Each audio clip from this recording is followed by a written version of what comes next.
You know, I love me a good general purpose zoom lens that starts at a 20mm ultra wide angle. I just find that so versatile. It means I don't have to carry a separate wide angle lens around with me. And look what Canon has done. They have released a brand new 20 to 50mm f4L series image stabilized power zoom lens. Now, this debuted just alongside the Canon R6V.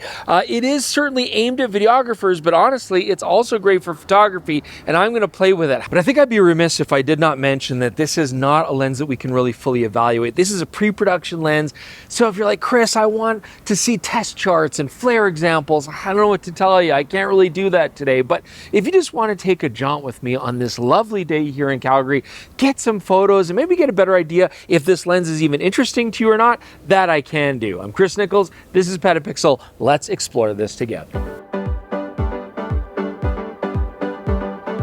So it seems like Canon's putting a lot of emphasis lately on these PZ lenses, these power zooms that are made for hybrid video and photography at the same time. Now, if you guys check out Cage.com, you might think, well, this is just for photographers, but it's not. Cage.com has tons of videography gear as well, along with video cameras, lighting, lenses made specifically for cinematic purposes. You should definitely check it out, and it's easy to find stuff with their fantastic search engine.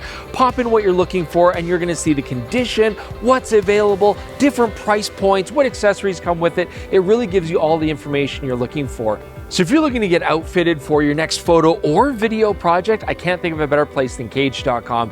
They're PetaPixel's official pre-owned camera gear partner. Art supplies indeed. I plan on making some sweet art with this lens today. Now, I do normally prefer like the Sony 20 to 70 f4 just because it gives me a little bit more range, but 20 to 50 makes a ton of sense for videographers. And I know Jordan, this is like his favorite all-time focal range zoom for a general purpose video lens. And frankly, even if it doesn't go to 70, if I walk around town with like a 70 to 200, for example, then I've got a really nice setup with two lenses that still covers everything I would want it to cover. And frankly, f4, I like f4 lenses. I think we need more slower lenses because I still get shallow depth of field with an f4. I still get great light gathering capability. We're spoiled today for having sensors that can handle higher ISOs, and it keeps this thing small and compact.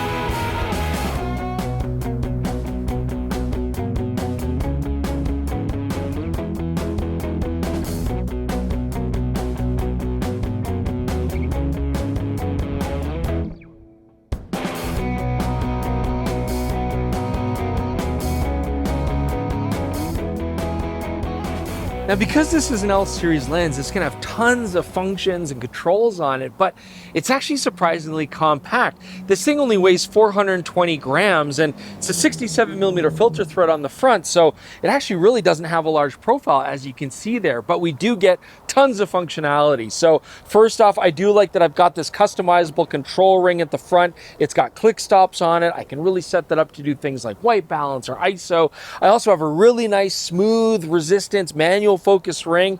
Got this cool zoom functionality, which I'm going to talk about shortly. And then we've got really nice controls here: autofocus, manual focus selector switch, image stabilizer, which this does have on and off, customizable button, and then this little click to go between power zoom and manual zoom. Now, because this is an L series lens, it's going to be built incredibly well, full rugged weather sealing all the way through the lens. All right, guys, so the zoom functionality on this lens is so cool that I think it deserves its own section here, okay? Because this zoom function is designed to please both photographers and videographers. So the first thing you'll see is what looks like an optical zoom going from 20 to 50 millimeters across your whole range, but it's not mechanically coupled. It's actually using one of the Nano USM motors to drive the zoom function. Now, If I'm being completely honest, because this is by wire, it does annoy me a little bit. As I'm zooming it, there's a bit of a lag, and I can see that it's being driven by a motor, but you get used to it, it's quiet, and it works. And it means I don't have to change any sort of thought process on how this is gonna function. But you also have this cool little switch here, which goes from manual zoom to power zoom. Click that, flick it here, and now we've got a classic video-based wide telephoto zoom rocker. So this is neat. It's pressure sensitive. I can push it just a little bit or all the way to change the speed. And if I'm using a camera like the R6V, which also has a zoom rocker on the body, I can set these up for different speeds. And then I've got two different controls. It's really simple and it makes a lot of sense. So this actually has a pretty decent macro capability for the occasional close-up shot. I can get about 0.24 meters away at my minimum distance here and still get focus. And this is giving you basically 1 to 3 life-size reproduction. Not bad. So yeah, it's not a macro lens, but if I have a shot where I want to get nice and close, I can pull it off. So there's a couple things that are quite important to videographers. And the first thing I want to discuss is parfocal capability. What that basically means is, as I zoom a lens, maybe I'm doing a push or a pull in, and I'm zooming that lens, does my focus point stay on the subject and stay in focus? Now, Canon has told us this, so we can take a look at an example here. As you can see, as we're zooming in, this lens is not quite parfocal. It goes just a hint out of focus. But if I rely on the servo autofocusing zoom, which I'm going to in most cases, it's easily fast and smooth enough that I'm not really going to notice any problems. So you can happily zoom this lens and still maintain focus on the subject. Now, what about breathing? This is where as you focus a lens from near to far, you might see the field of view change. And that's kind of unfortunate. Again, if I want to do like a pull of focus from one subject to another like this, I don't want my field of view changing very much. But as we can see here, the breathing on this lens is well corrected. But clearly, the fact that we've got minimal changes in focus when zooming the lens and good breathing characteristics make this ideal for a lot of videography work. So if you're going to do focus pulls or power zooms in frame, this is going to handle it quite nicely. So wandering around out here, I'm having zero issues with the autofocusing speed. It's swift, it's silent. That's thanks to the triple nano USM motors in this lens. Now, 2 of them are being used for focus. The third is actually being used to zoom the power zoom.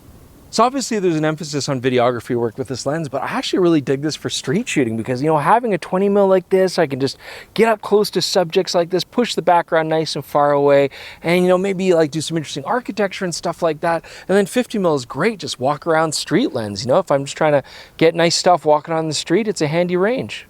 So I can't do any technical testing, but I am allowed to take photos, and I'm just gonna happen to take a photo of this cool sign at F18 for no reason whatsoever, with the sun just peeking over. There we go.